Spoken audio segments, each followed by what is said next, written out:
આજે ગુજરાત સરકારના પ્રતિનિધિ મંડળ દ્વારા સંસદ દ્વારા રચાયેલી વકફ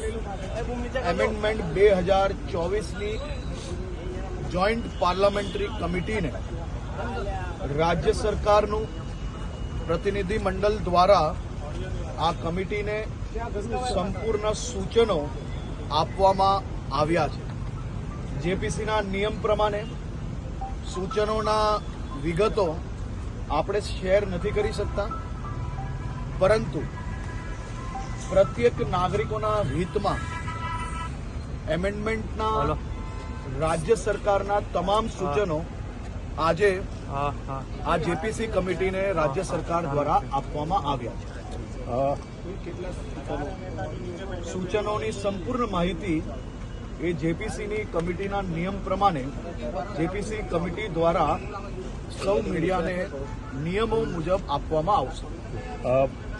તમારી અને અસોદીન ઓવેસી વચ્ચે પણ કેટલાક મુદ્દે જે શાબ્દિક મુલાકાત લેવા સામે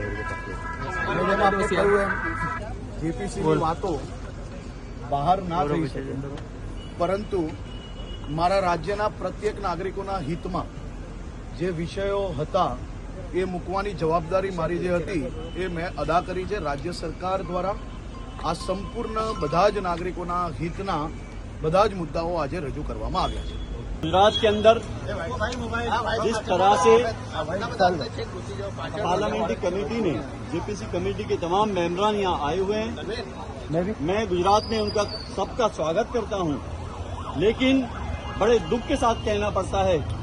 कि गुजरात के अंदर भारतीय जनता पार्टी की सरकार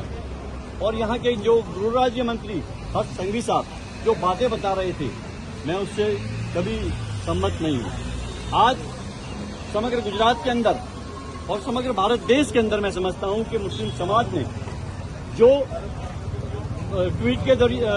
जरिए अपने मेल के जरिए लाखों करोड़ों की तादाद में मैसेज दिए कि ये बिल का हम विरोध कर रहे हैं। लेकिन आज जिस तरह से सरकार की तरफ से जो प्रेजेंटेशन करने में आया उसमें बताने में आया कि सरकार ये अच्छे सब काम कर रही है, लेकिन मुझे लग रहा है सरकार सिर्फ बातें कर रही है और ये बिल को और खास करके मुस्लिम समाज को गुमराह करने का काम कर रही है। तो ये बिल का हम विरोध कर रहे हैं और खास करके तमाम हमारी जो हमारे सम्मानीय नेता राहुल जी और हमारे एलायंस है वो भी इसका विरोध कर रही है। आने वाले दिनों के अंदर ये बिल जब कमेटी में जब लोकसभा में जाएगा